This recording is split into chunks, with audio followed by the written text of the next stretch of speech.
The house that learned my name. The house did not creak when I first entered it. That should have been my warning.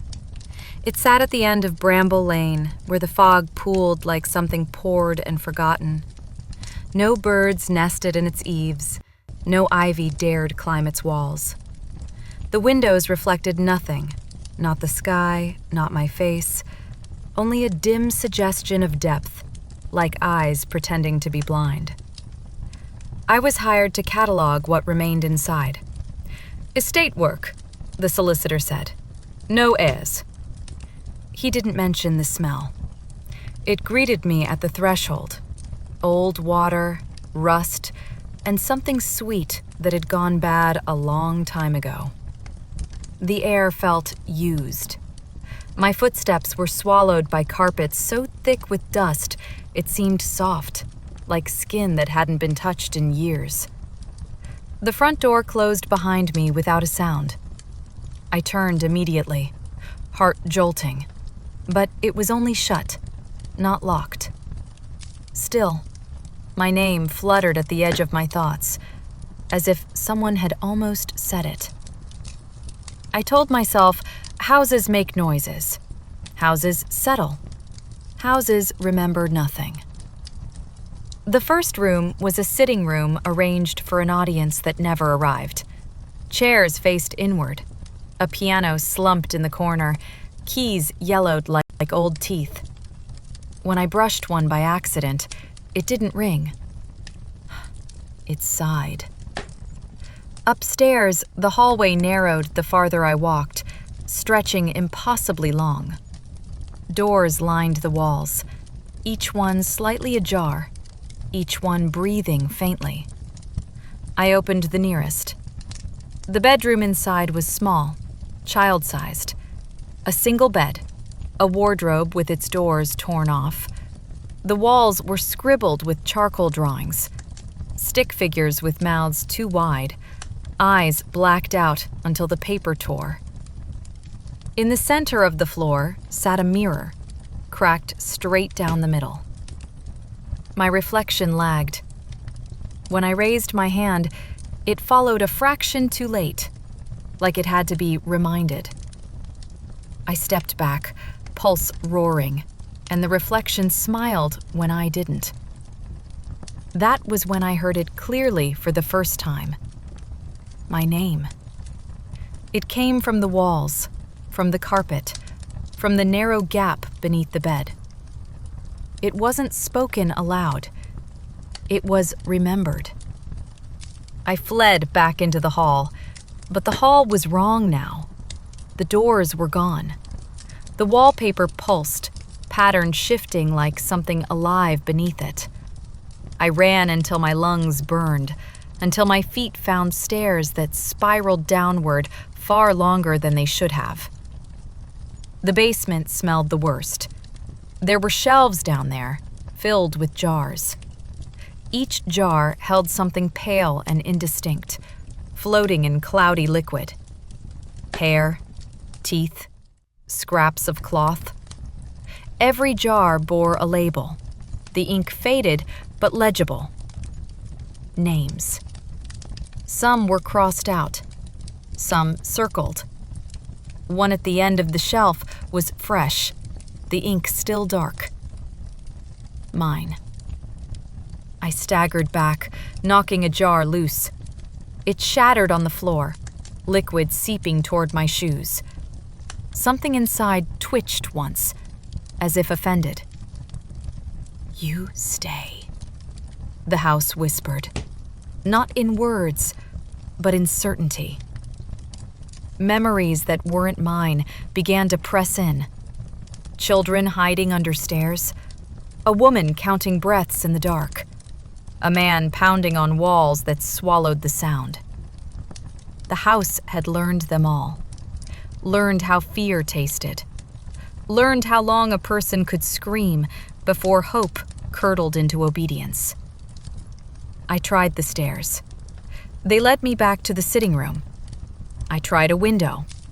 The glass rippled under my hands, softening, refusing to break. The piano began to play on its own. Slow, patient notes, each one a footstep closing the distance. The mirror from the bedroom leaned against the far wall now, its crack wider. My reflection stood straighter than I did. Healthier. Whole. "You don't need to leave," it mouthed. "I already know you." The floor gave way beneath me, gently, like a bed welcoming a tired body. Darkness folded in, warm and close. I felt myself thinning, spreading, my fear sinking into the walls like moisture. The last thing I heard was the front door opening at last. A new set of footsteps entered. The house inhaled. We fed the quiet thing. There were 5 of us when we arrived at Calder Moor, and the land took note of every name. Elias led the way, confident in the brittle academic sense, boots clean, notebook already out. Mara followed close behind him, camera hanging from her neck like a talisman.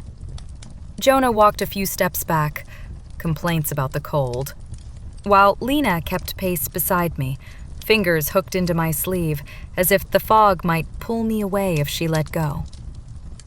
The cottage waited at the center of the moor, squat and patient. No smoke from the chimney, no tracks in the frost. "Abandoned," Elias said. "Perfect." The locals had warned us, of course. They always do. Something about the land being hungry. Something about keeping quiet after dark. Elias laughed it off. Mara filmed the warnings on her phone by the tremor in the old woman's voice. Inside, the cottage was too clean. Dust lay evenly, undisturbed, like it had been carefully placed. A long table dominated the main room. 5 chairs, 5 plates, 5 knives. "That's cute," Jonah said. "Someone's got a sense of humor." Lena squeezed my arm. "Do you feel that?" I did. A pressure, like the room was listening. Night fell faster than it should have. The windows darkened until they showed nothing at all, not even reflections. Elias insisted we stick to the plan. Document, record, stay the night. "Nothing happens if we don't believe in it," he said, setting up his equipment. The first sound came just after midnight, a soft scraping beneath the floorboards. Slow, deliberate. Jonah grabbed the fire poker. Rodents. The scraping stopped. Silence stretched until it became unbearable. Then, a whisper. Not words, a request. Mara lifted her camera, breath shaking. "Did you hear?" Lena screamed. Something had moved under her skin, crawling along her arm like a vein rearranging itself. I grabbed her, felt it pulse once, then sink deeper, as if the flesh had opened to receive it. The whisper returned, clearer now. "Feed us." Elias went pale. "This is mass hysteria. We're projecting." The floorboards split. Not breaking, opening. A dark seam widened between the planks, and something rose just enough for us to understand it was not meant to be seen all at once. Too many angles, too much absence. Jonah swung the poker. It vanished into the gap, swallowed without resistance. "Names," the thing whispered. "We need names." Mara sobbed. "This isn't real. This isn't—" The cottage shifted. Walls leaned inward. The table creaked, plates rattling. Lena collapsed to her knees. "It's already inside me," she gasped. "It knows me."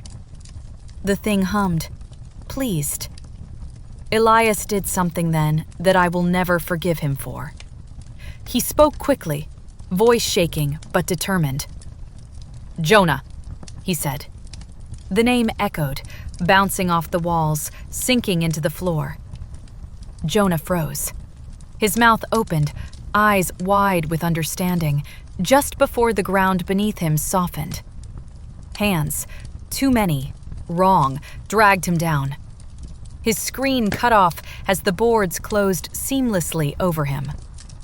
The cottage exhaled. Mara dropped the camera and ran for the door. It did not open. The whisper grew impatient. More. Elias backed away, shaking his head. "This isn't how it's supposed to go." Mara rounded on him. "You did this!" She lunged, nails tearing his cheek.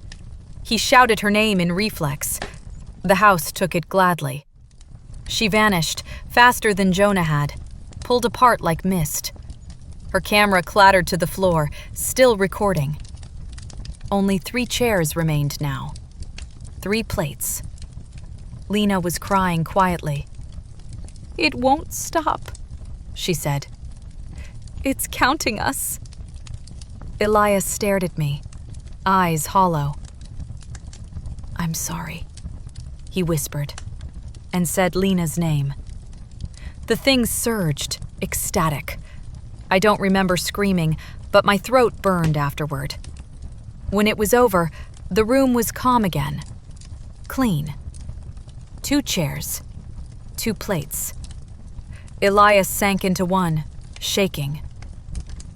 "We can leave now," he said weakly. "It's had enough."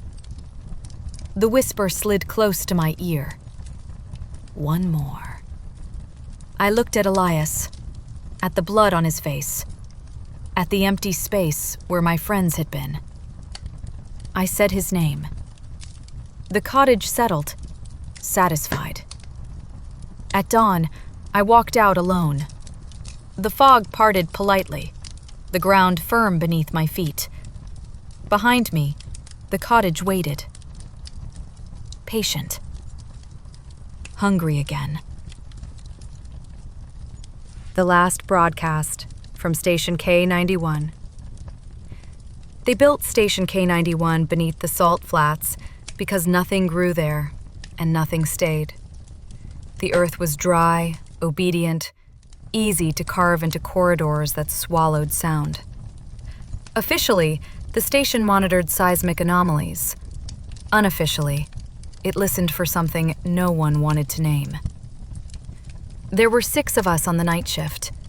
Dr. Harlan kept the logs, precise and calm, even when his hands shook. Naomi handled signal analysis, headphones permanently denting her hair.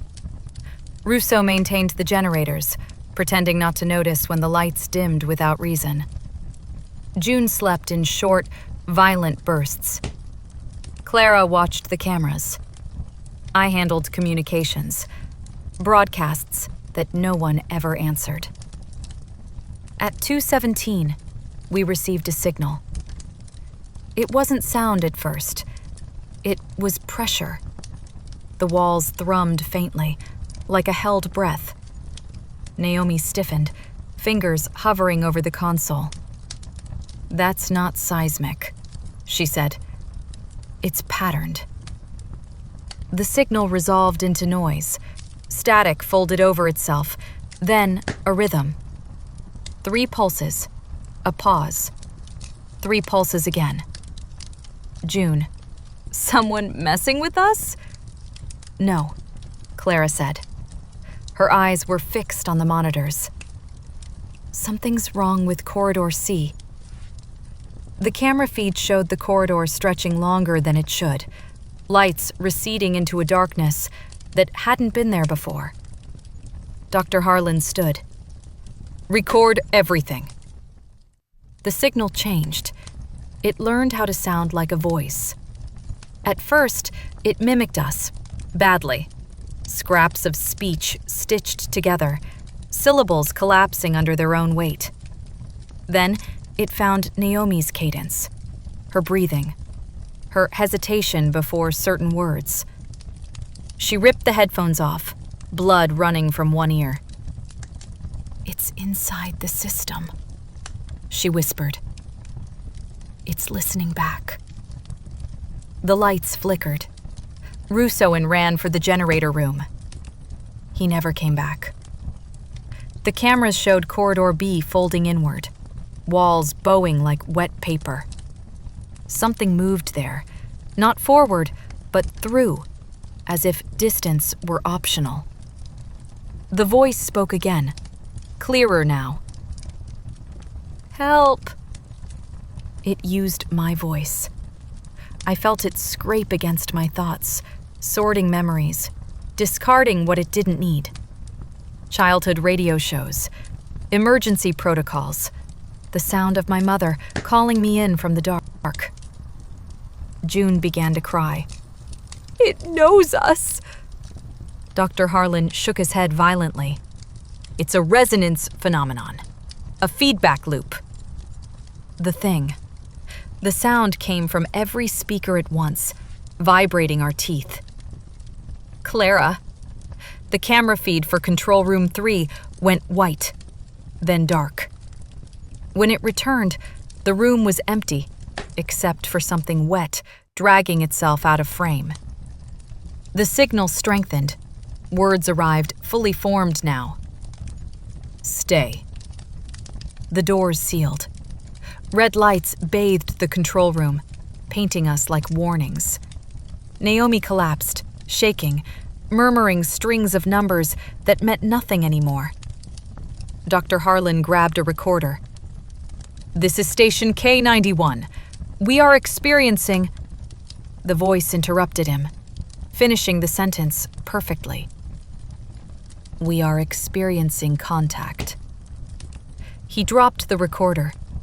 June bolted for the emergency hatch, pounding at it until his hands split.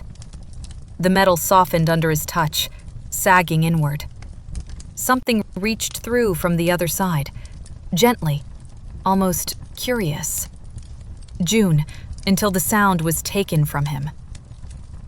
Silence followed. Not absence, but fullness. A silence that pressed inward. Only Dr. Harlan and I remained. He looked older now, face slack with understanding.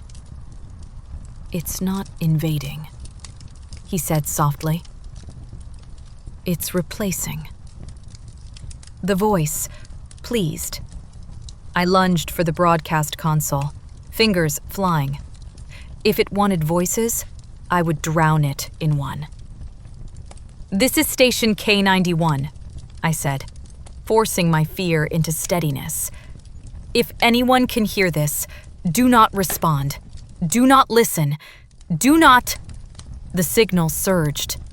Pain blossomed behind my eyes as memories were peeled away, examined, worn like masks. I felt myself thinning, becoming echo. Dr. Harlan shouted my name. The thing took his voice next. The last thing I saw was the red light blinking, on air, as the station finally spoke to the world. And the world listened.